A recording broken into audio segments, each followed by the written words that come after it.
चिराग पासवान के अपने ही परिवार में अंतर्कलह देखने को मिल रहा है और ऐसे में उनकी मां राजकुमारी देवी पासवान लगातार जायदाद को लेकर कई तरह की मांगे कर रही हैं, जिसके बाद चिराग पासवान के द्वारा अपने ही चाचा पशुपति कुमार पारस पर कई तरह के आरोप उनके पार्टी के नेताओं के द्वारा लगाए जा रहे हैं। बड़ा सवाल उठ रहा है। देखिए, इस वक्त हमारे साथ बात करने के लिए राष्ट्रीय लोक जनशक्ति पार्टी के प्रवक्ता श्रवण अग्रवाल हैं, जुड़ेंगे, बात करेंगे।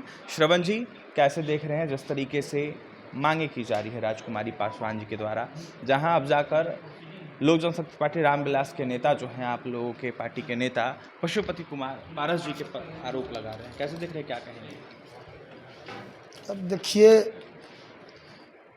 यह भी दिन देखना पड़ेगा। अब हमारे नेता तो इस दुनिया में नहीं हैं, लेकिन हमारे नेता की जो पहचान थी देश स्तर पे नहीं, पूरे विश्व स्तर पे रामविलास पासवान जी को जाना जाता था।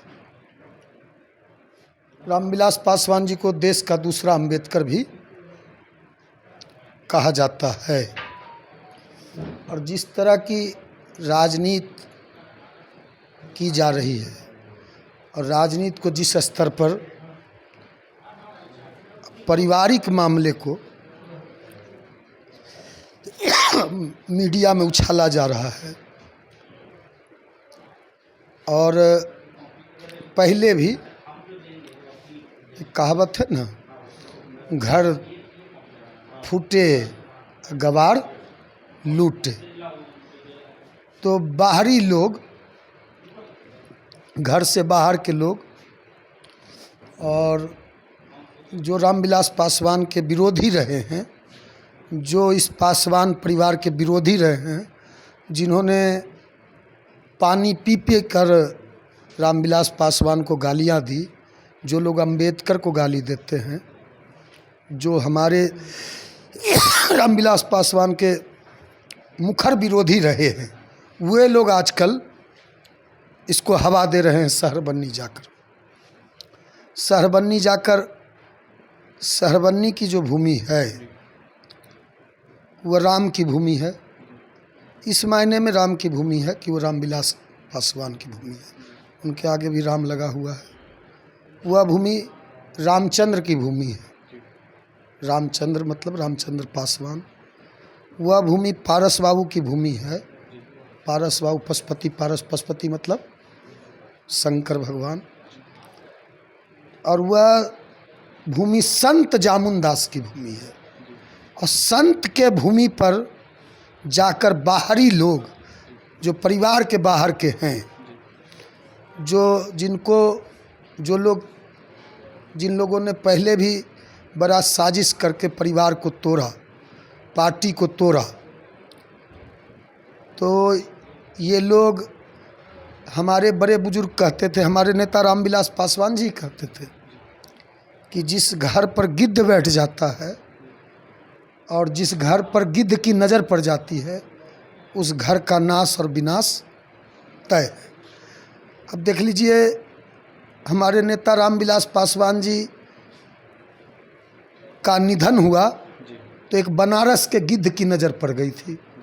एक बनारस से गिद्ध उड़ के हमारे जो बंगला रामविलास पासवान जी ने बनाया था, वह गिद्ध बनारस का उस बंगले पे बैठ गया था। और जो हमारा बंगला था झोपड़ी छाप, लोक जनशक्ति पार्टी का, उसका क्या हाल किया। तो आज भी लोग, बात संपत्ति की नहीं है। कल भी हमने देखा, एक तो आदरणीय पशुपति कुमार पारस जी की धर्मपत्नी शोभा देवी जी और रामचंद्र पासवान जी की पत्नी सुनैना देवी जी, इन दोनों पर आरोप लगाया। और आरोप लगाकर जिस घर में, जान लीजिए, अब देख लीजिए, चिराग पासवान ने, हम इस पर क्या कहें, चिराग पासवान जी अब सोना का चम्मच लेके पैदा लिए। उनकी जन्म भी, उनका लालन पोषण भी, उनका पालन पोषण भी, शिक्षा दीक्षा भी बिहार में नहीं हुआ। तो बिहार को समझते नहीं, बिहार की संस्कृति को नहीं समझते। और रामविलास पासवान, पशुपति कुमार पारस, रामचंद्र पासवान, इन तीनों का जो अद्भुत प्यार था, जो राम लक्ष्मण भरत की जोड़ी पूरे देश में कहलाती थी, उस प्रेम को भी नहीं समझ पाया वो व्यक्ति। पारिवारिक एकता क्या होती है, गांव में सांझा चूल्हा क्या होता है। सांझा चूल्हा मतलब समझते होंगे ना, कि जिस घर सारे लोग का खाना, सारे परिवार का खाना एक ही चूल्हा में बनता है, तो उसको सांझा परिवार क्या होता है, संयुक्त परिवार क्या होता है, बड़ों का आदर कैसे किया जाता है, बड़ों का सम्मान किया जाता है। तो ये जो दिल्ली बम्बई के चकाचौंध में पला बड़ा हुआ तो समझता नहीं।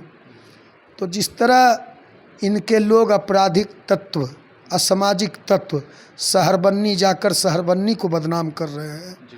शहरबन्नी वह भूमि है जिसने देश को रामविलास पासवान दिया। पहली बार सन 1969 में डॉक्टर लोहिया ने उनको वहाँ से चुनाव लड़ाया। रामजीवन सिंह अभी जिंदा हैं बेगूसराय में, पूछ लीजिएगा। 1969 में संयुक्त सोशलिस्ट पार्टी से वो जीत। सांझा चूल्हा क्या होता है, सांझा चूल्हा मतलब समझते होंगे ना, कि जिस घर सारे लोग का खाना, सारे परिवार का खाना एक ही चूल्हा में बनता है, तो उसको सांझा परिवार क्या होता है, संयुक्त परिवार क्या होता है, बड़ों का आदर कैसे किया जाता है, बड़ों का सम्मान किया जाता है। तो ये जो दिल्ली बम्बई के चकाचौंध में पला बड़ा हुआ तो समझता नहीं। तो जिस तरह इनके लोग आपराधिक तत्व, असामाजिक तत्व शहरबन्नी जाकर शहरबन्नी को बदनाम कर रहे हैं। शहरबन्नी वह भूमि है जिसने देश को रामविलास पासवान दिया। पहली बार सन 1969 में डॉक्टर लोहिया ने उनको वहाँ से चुनाव लड़ाया। रामजीवन सिंह अभी जिंदा हैं बेगूसराय में, पूछ लीजिएगा। 1969 में संयुक्त सोशलिस्ट पार्टी से वो जीत के गए थे, आए थे विधानसभा में। उसी सीट पर 7 बार 7 टाइम्स पशुपति कुमार पारस जी विधायक रहे। 7 बार शहरबन्नी के लोगों ने, जो अलौली विधानसभा है, शहरबन्नी जो पैतृक गांव है रामविलास पासवान जी का, पारस जी का, वह अलौली विधानसभा में ही आता है। तो 7 टाइम से एमएलए बने, 4 टाइम बिहार सरकार में मंत्री बने पारस बाबू। आदरणीय लालू यादव जी के मंत्रिमंडल में, आदरणीय नीतीश कुमार जी के मंत्रिमंडल में 4 बार मंत्री बने। 1 बार बिहार विधान परिषद के सदस्य बने, 8 बार हुआ। हाजीपुर से रामविलास पासवान जी ने अपने जीते जी अपने सीट से पारस बाबू को चुनाव लड़ाया। हाजीपुर से सांसद बने, प्रधानमंत्री नरेंद्र मोदी जी के नेतृत्व में पहली बार सांसद बने और सीधे पहली बार कैबिनेट मंत्री बने। और कितना वर्षों का सियासी जीवन है पारस बाबू का, मतलब 45-50 वर्ष का सियासी जीवन। आज तक उस निष्कलंक व्यक्ति पर,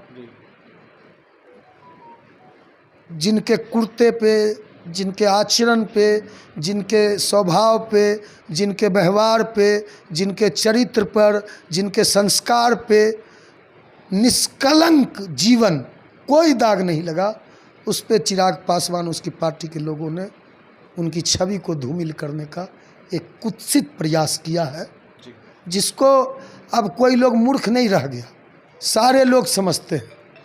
कल राजकुमारी देवी पासवान जी का बयान आया, पहले तो एफआईआर जाके दर्ज किया उसका जो जिला अध्यक्ष है चिराग पासवान जी का। पटना से, दिल्ली से लोग गए, शहरबन्नी 10-15 गाड़ी से, सब आपराधिक तत्व, असामाजिक तत्व, ये लोग गए। और राजकुमारी देवी पासवान जी को तो दस्तखत करने भी नहीं आता। राजकुमारी देवी पासवान जी हमारे नेता रामविलास पासवान जी की पहली धर्मपत्नी हैं। और हमारे नेता रामविलास पासवान जी का 14 वर्ष के उस समय कम ही आयु में शादी हो जाता था, 14 वर्ष के ही आयु में शादी हो गया था।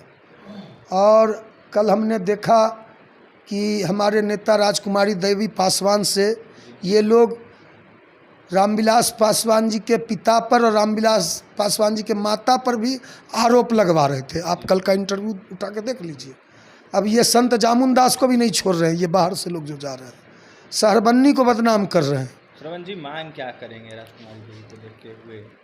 देखिए, राजकुमारी देवी पासवान जी ने कल कहा है जी कि हमको सहरबन्नी में भी हिस्सा चाहिए, एक हिस्सा जी पटना में भी एक हिस्सा चाहिए, दिल्ली में भी एक हिस्सा चाहिए, यही बयान है ना। जी जब उनसे प्रेस मीडिया ने पूछा कि आपके साथ कोई जोर ज़बरदस्ती किया, जी आपके साथ कोई गाली गलौज हुआ, जी सामान आपका बाहर फेंका गया, जी तो उन्होंने कहा नहीं ऐसी कोई बात नहीं है, शोभा देवी आई, सुनैना देवी आई, घर में ताला मार के चली गई।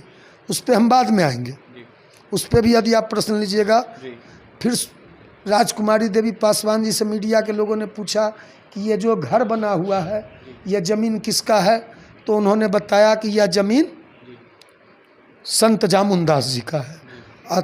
और सच्चाई यह है कि उस घर को पारस बाबू ने बनाया, सच्चाई ये है। तीनों संयुक्त, तीनों भाई का हिस्सा है, वो खुद बोल रही हैं और कह रही हैं कि रामविलास पासवान और पारस जी और रामचंद्र तीनों भाई ने मिल के बनाया। चलिए, ये भी बात हम मानते हैं।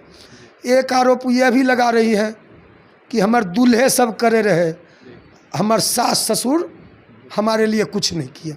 तो दूल्हे सब करे रहे, सास ससुर जामुनदास कुछ नहीं किए, सारा संपत्ति वह जामुनदास का है, सारा संपत्ति वह जामुनदास का है। अब वह 80 बीघा खेत बता रही हैं, कह रही हैं 80 बीघा खेत है या 70 बीघा खेत या घर बता रही है। सहरबन्नी का इतिहास ये है कि आज ज़मीन महंगा हो गया है, आज आवागमन के सुविधा हो गए हैं। उस ज़माने में जिस समय संत जामुनदास ने का यह जब सारा अर्जा हुआ है, उस समय फ्री में भी कोई ज़मीन वहाँ नहीं लेना चाहता था, मुफ्त में भी नहीं। तो 4 नदी पार करके लोग 5 नदी काला पानी कहलाता था।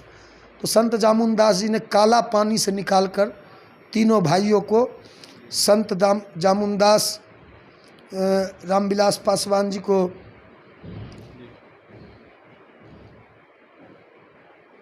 डीएसपी ऐसी उस जमाने में ऐसी शिक्षा दीक्षा दी तीनों भाइयों को। पारस बाबू के शिक्षक में नौकरी हो गई, रामविलास पासवान जी की डीएसपी में नौकरी हो गई। ये लोग नौकरी को त्याग कर राजनीति में आए। समाज दलित, जब उस समय दलितों पर बड़ा अत्याचार, अम्बेडकर साहब तो चले गए थे दुनिया छोड़ के, तो दलितों की हालत देख के ये लोग राजनीति में आए डॉक्टर लोहिया के आह्वान पे, अम्बेडकर साहब के सपनों को पूरा करने के लिए। लेकिन जिस तरह का खेल किया जा रहा है सहरबन्नी में, हिस्सा उनके द्वारा मांगा जा रहा है, तो हिस्सा किस में? सबसे बड़ा सवाल है, हिस्सा किस में? किसके संपत्ति में राजकुमारी देवी पासवान जी हिस्सा मांग रही है? ये तो बड़ा सवाल है। हिस्सा तो पति के संपत्ति में नहीं हिस्सा होगा उनका,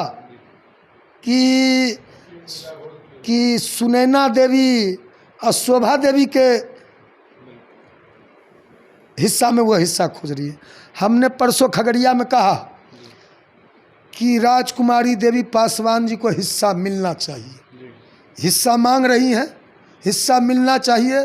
दिल्ली में जितना रामविलास पासवान जी का संपत्ति है, पेट्रोल पंप है दिल्ली में आज भी, आज के डेट में जितना भी कोठी है, कृष्णापुरी में रामविलास पासवान जी का 2-2 कोठी है, हाजीपुर में है, यहाँ भी जहाँ विधायक कॉलोनी में बैठे हुए हैं पारस बाबू ने बांट दिया। चिराग पासवान को अपने पैसा से बाउंड्री करके रामविलास पासवान का ज़मीन यहाँ बगल में है प्रति दे दिया। जो भी संपत्ति पटना में थी या दिल्ली में थी रामविलास पासवान जी की, जिसका देखभाल पारस जी करते थे, केयर टेकर पारस जी थे, सारा उन्होंने चिराग पासवान को सौंप दिया। कागज़ जो पेपर था ज़मीन का दे दिया, चाबी दे दिया, सब कुछ दे दिया। अब हम मांग करते हैं, हम राजकुमारी देवी पासवान जी के सुर में सुर मिलाते हुए उनकी मांग का समर्थन करते हैं कि उनको हिस्सा मिलना चाहिए। लेकिन जो संविधान कहता है, भारत देश का कानून और न्याय कहता है कि पति के संपत्ति में उनको मिलना चाहिए। यह नहीं कि दिल्ली वाली जो उनकी माँ है जो ओरिजिनल माँ है, ये तो सौतेली माँ है। जो ओरिजिनल माँ है वह फ़ोन इस्तेमाल करती है 3 लाख का, और राजकुमारी देवी फ़ोन इस्तेमाल करती है 1200 रुपये का। राजकुमारी देवी पासवान जो झोला लेके चलती है चिमचिमी प्लास्टिक वाला, और चिराग पासवान की दिल्ली माँ वाली माँ 3 लाख का बैग लेके, हाथ में जो बैग होता है वो लेके चलती है। तो बड़ी माँ बड़ी माँ बड़ी माँ बड़ी माँ तो कहते हो, दिल्ली से आते हो ना जाने कौन सा झंडू बाम ले आते हो। आजकल तो यहाँ नकली झंडू बाम मिलता है, नकली भैसलिन मिलता है, आँख में लगाइएगा तो आंसू नहीं निकलता है, लेकिन वो लगता है वो ओरिजिनल एकदम देखे हुए है झंडू बाम और भैसलिन का दुकान। तो जब आते हो दिल्ली से, माया नगरी से, बम्बई से आते हो, कट्टो की लहरी छमक छल्लो रानी, आशिक का दिल तरपाओ न रानी, जब उसके यहाँ से आता है तब झंडू बाम लेकर आता है और लोड तब कहता है बड़ी माँ बड़ी माँ बड़ी माँ बड़ी माँ। तो बड़ी माँ हम चुनौती देते हैं, बड़ी माँ तुम्हारी 75 वर्ष की हो गई, 76 वर्ष की हो गई। उस गांव की सीधी साधी महिला को, अनपढ़ महिला को, उसने दिल्ली पटना नहीं देखा, सारा जीवन उसने बिना पति के गुजारा शहर बननी में, और सारा देखभाल पारस बाबू ने किया। आप जाके वहाँ जाकर आप गांव के लोगों से भी इंटरव्यू ले सकते हैं। तो तुम बड़ी माँ को ले जाओ दिल्ली, और दिल्ली ले जाकर अपनी माँ के साथ रखो। जो तुम सम्मान, जो अधिकार तुम अपनी माँ को देते हो, अपने सौतेली माँ को भी दो। यह नहीं कि सौतेली माँ को विक्टिम कार्ड के रूप में इस्तेमाल करो, या नहीं कि अपनी बड़ी माँ को अपने राजनीतिक अति महत्वाकांक्षा को, पारस बाबू के छवि को धूमिल करने के लिए रामविलास पासवान, अब देखिए रामविलास पासवान की मान मर्यादा को यह धूमिल करने के लिए यह बड़ी माँ का इस्तेमाल कर रहा है। हम मांग करते हैं बिहार सरकार से, आपके चैनल के माध्यम से, क्योंकि कोई भी शहर बनने में बड़ी घटना कभी भी घट सकती है। राजकुमारी देवी पासवान के साथ कोई भी अप्रिय घटना करके पारस बाबू को यह फंसा सकता है, शोभा देवी को फंसा सकता है, सुनैना देवी को फंसा सकता है। तो हम मांग करते हैं राजकुमारी देवी के समुचित सुरक्षा का व्यवस्था बिहार सरकार, बिहार के डीजीपी करे। इस घटना की निष्पक्ष जांच खगड़िया जिला के एसपी करे। और मांग करते हैं हम रीना पासवान जी से, जो रामविलास पासवान जी की पत्नी है, हम उनसे मांग करते हैं, संपत्ति कहीं भागा नहीं जा रहा है, संपत्ति कहीं कोई छीन नहीं ले रहा है, संपत्ति का मामला ही नहीं है। शुद्ध रूप से पशुपति कुमार पारस जी की बढ़ती लोकप्रियता, चिराग पासवान की घटती लोकप्रियता, जो उसका भेद खुल गया है कि वह दलित विरोधी है, केवल पासवान टाइटल लगा लेने से पासवानों का कोई हितैषी नहीं हो जाता। यह भेद खुल गया कि उसके पार्टी के लोगों ने, प्रदेश महासचिव ने, उस दिन उसका पार्टी का प्रदेश महासचिव था, उसने कोमल नेम्ड FIR है, एक्यूज्ड है, उसने कोमल पासवान पर गाड़ी से 13 वर्ष की पासवान दलित बेटी को होली के दिन गाड़ी से चढ़ा के रौंद के हत्या कर दिया। अभी तो बहुत लंबा है कितने पासवान की हत्या हुई, पूरा लिस्ट हम कल बता देंगे। लेकिन रीना पासवान जी, आप अपने बेटे को समझाइए, आपसे आग्रह है, आप माँ समान हैं। इस राजनीतिक मंच पे करे, राजनीतिक लड़ाई राजनीतिक रूप से लड़े, लेकिन परिवार को बदनाम ना करे। राजनीतिक लड़ाई पारिवारिक लड़ाई को, पारिवारिक लड़ाई भी नहीं है, अब तुम पारिवारिक लड़ाई बना के इसको राजनीतिक रंग देकर इसको राजनीतिक, पारस जी से लड़ना है, तुम में है हिम्मत, तुम तो बेटा हो, लड़ना है, तुम में है हिम्मत, तुम तो बेटा हो पारस जी के, पारस जी के गोद में तुम जवान हुए हो, पारस जी के गोद में तुम खेले हो, पारस जी के गोद में जवान होकर तुम लोकसभा गए हो। पहली बार जमुई से पारस बाबू के कंधा पे बैठ के लोकसभा का तुम देखे लोकसभा, तो तुम आज पारस बाबू को जो बदनाम कर रहे हो, तुम लड़ाई लड़ो, पॉलिटिकल लड़ाई लड़ो, लेकिन इस स्तर की घटिया राजनीति, इस स्तर की गिरी हुई राजनीति मत करो। रीना पासवान जी, आपसे मांग है, आप अपनी उनकी गोतनी लगेगी चिराग पासवान की बड़ी माँ, उनको दिल्ली ले जाइए, वह स्वस्थ भी चल रही हैं। उनका बढ़िया डॉक्टर से इलाज कराइए, बढ़िया अस्पताल में इलाज कराइए, दिल्ली में रखिए। और जहाँ तक संपत्ति का बात है, आप अपना जो रामविलास पासवान जी का संपत्ति है जो मांग रही है, उनको उनका अधिकार मिलना चाहिए। देखिए, रीना पासवान जो भी रामविलास पासवान का संपत्ति रखी है वो राजकुमारी देवी को दें और बेहतर इलाज के लिए दिल्ली ले जाएं, उनको रहने के लिए आवाज़ दें। इसके साथ ही वो जो मांग कर रही हैं उनकी मांगों को पूरा किया जाए। चिराग पासवान पर बड़ा आरोप राष्ट्रीय लोक जनशक्ति पार्टी के प्रवक्ता श्रवण अग्रवाल ने लगाया है। यह साफ तौर पर कहा है कि पारिवारिक कलह को कहीं ना कहीं राजनीति में जोड़ने की साजिश रची जा रही है। चिराग पासवान ठीक नहीं कर रहे हैं, ऐसे में जमकर निशाना साधा है श्रवण अग्रवाल ने। वहीं क्या कुछ कह रहे थे आपने सुना है। और भी तमाम खबरों के लिए बने रहें हमारे साथ। कैमरे पीछे हमारे सहयोगी पंकज हैं। बहुत बहुत धन्यवाद।